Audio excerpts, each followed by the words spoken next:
Сәлем достар, бүгін мен сіздермен өте дәмді және жұмсақ булочкаларды дайындаймыз.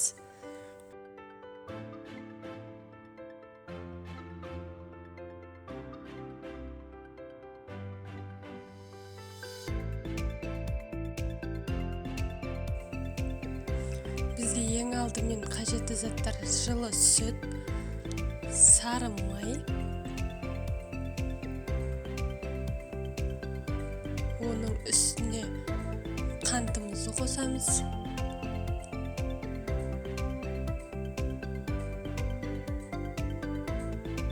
Жақсылап араластырып болған соң жұмыртқамызды қосамыз. Жұмыртқамызды да жақсылап араластырып аламыз.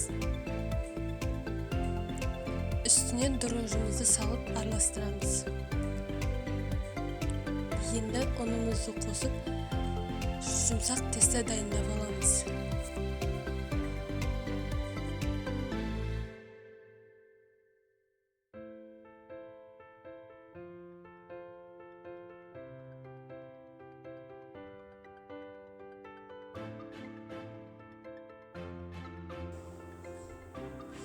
Қамырымызды жақсылап иілеп болғаннан кейін 2 сағатқа бетін жауып жылы жерге қойып қоямыз.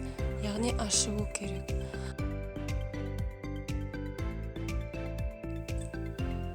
Ашыған қамырымызды 2 бөлікке бөліп аламыз.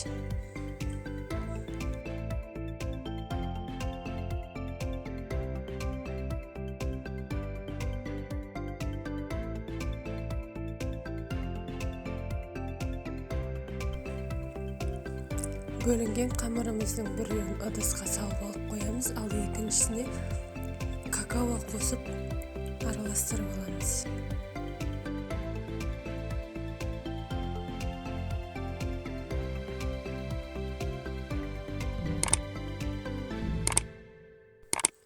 Какао қосылып иленген қамырымызды жарты сағатқа тағы да қойып қоямыз. Енді какао қосылмаған қамырымызды өзімізге ыңғайлы етіп 2 бөлікке бөліп аламыз.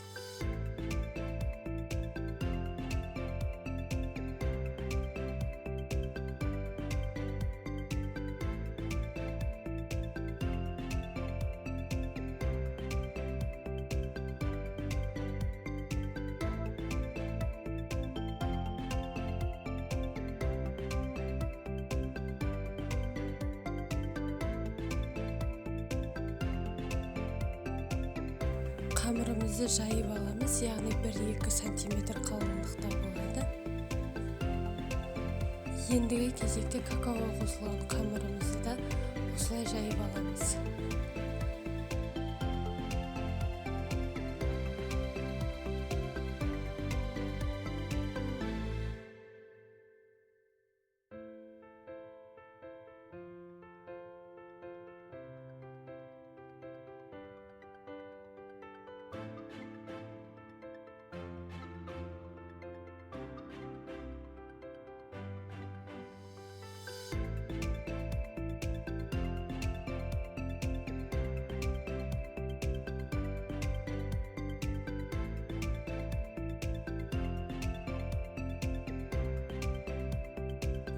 Енді осы 2 қамырымыздың арасына сары майды ерітіп жақтым және де оның үстіне қантты жұқалап септім.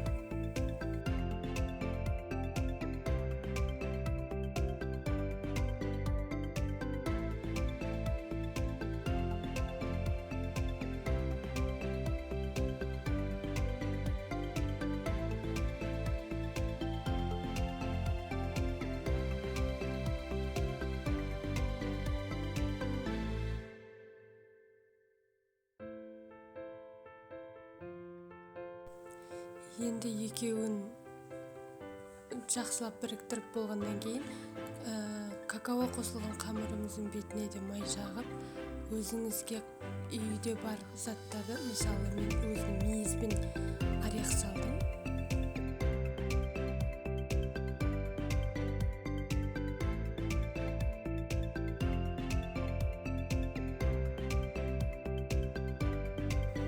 Енді дайын болған қамырымызды ораймыз.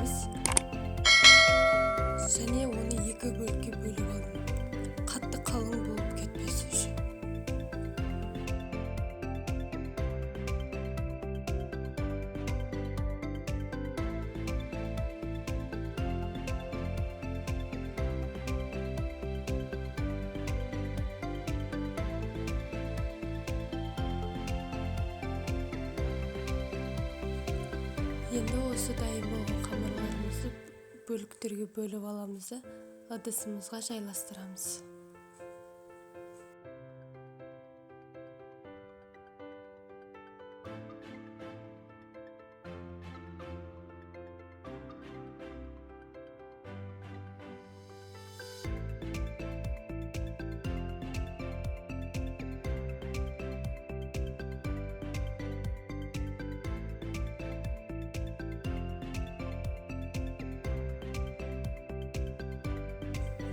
Ыдысымызға жайластырып болғаннан кейін оны тағы да 20 минутқа бетін жауып қойып қоямыз, яғни көтерілуі керек. Көтерілген булочкаларымыздың бетіне жұмыртқаны жағып 180 градуста қызып тұрған пешке 20 минутқа қойып қызарып піскенше қойып аламыз.